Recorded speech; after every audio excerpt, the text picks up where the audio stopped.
Hello everyone, our reading today from the book of Luke, chapter 19. Jesus and Zacchaeus. Jesus entered Jericho and made his way through the town. There was a man there named Zacchaeus. He was the chief tax collector in the region, and he had become very rich. He tried to get a look at Jesus, but he was too short to see over the crowd. So he ran ahead and climbed a sycamore fig tree beside the road, for Jesus was going to pass that way. When Jesus came by, he looked up at Zacchaeus and called him by name. "Zacchaeus," he said, "come down. I must be a guest in your home today." Zacchaeus climbed down and took Jesus to his house in great excitement and joy. But the people were displeased. "He has gone to be a guest of a notorious sinner," they grumbled. Meanwhile, Zacchaeus stood before the Lord and said, "I will give half my wealth to the poor, Lord.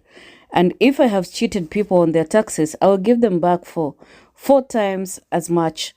Jesus responded, "Salvation has come to this home today, for this man has shown himself to be a true son of Abraham. For the Son of Man came to seek and save those who are lost." Parable of the 10 servants. The crowd was listening to everything Jesus said, and because he was nearing Jerusalem, he told them a story to correct the impression that the kingdom of God would begin right away. He said, "A noble man was called away to a distant empire to be crowned king and then return. Before he left, he called together 10 of his servants and divided among them 10 bags of silver, saying, 'Invest this for me while I am gone.' But his people hated him and sent a delegation after him to say, 'We do not want him to be our king.' After he was crowned king, he returned and called in the servants to whom he had given the money. He wanted to find out what their profits were.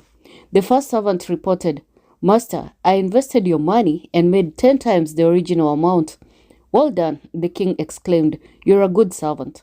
You who have been faithful with the little I entrusted to you, so you will be governor of 10 cities as your reward.'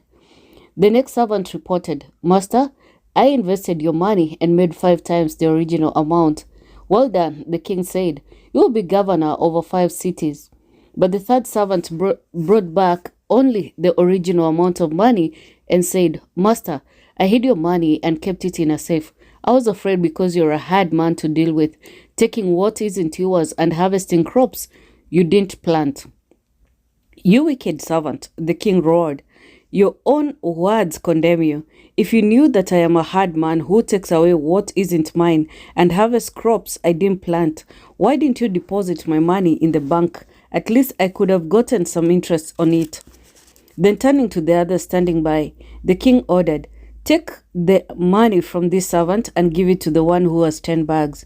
"'But master,' he said, 'he already has 10 bags. "'Yes,' the king replied, 'and to those who use well what they are given, even more will be given to them. But from those who do nothing, even what little they have will be taken away. And as for these enemies of mine who didn't want me to be their king, bring them in and execute them right here in front of me.'" Jesus's triumphant entry. After telling this story, Jesus went on towards Jerusalem, walking ahead of his disciples. As he came to the towns of Bethphage and Bethany on the Mount of Olives, he sent 2 disciples ahead. "Go into that village over there," he told them. "As you enter, you will see a young donkey tied there that no one has ever ridden. Untie it and bring it here. If anyone asks, 'Why are you untying that colt?' just say, 'The Lord needs it.'" So they went and found the colt, just as Jesus had said. And sure enough, as they were untying it, the owners asked them, "Why are you untying that colt?"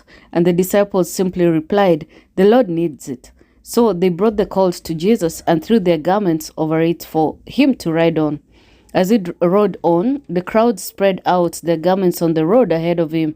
When he reached the place where the road started down the Mount of Olives, all of his followers began to shout and sing as they walked along, praising God for all the wonderful miracles they had seen. "Blessings on the King who comes in the name of the Lord. Peace in heaven and glory in the highest heaven." But some of the Pharisees among the crowd said, "Teacher, rebuke your followers for saying things like that." He replied, "If they kept quiet, the stones along the road would burst into cheers."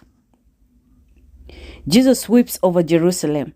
But as he came closer to Jerusalem and saw the city ahead, he began to weep. How I wish today that you, of all people, would understand the way of peace. But now it is too late, and peace is hidden from your eyes. Before long, your enemies will build ramparts against you, your circles, and encircle you, and close in on you from every side. They will crush you into the ground, and your children with you. Your enemies will not leave a single stone in place, because you did not recognize it when God visited you. Jesus clears the temple. Then Jesus entered the temple and began to drive out the people selling animals for sacrifices. He said to them, "The scriptures declare, my temple will be a house of prayer, but you have turned it into a den of thieves." After that, he taught daily in the temple, but the leading priests, the teachers of religious law, and the other leaders of the people began planning how to kill him. But they could think of nothing because of all the people hung on every word he said. Thank you, guys. We'll read chapter 20 tomorrow. God bless you and keep you. Make his face shine upon you and give you peace, because that is very important. Bye-bye.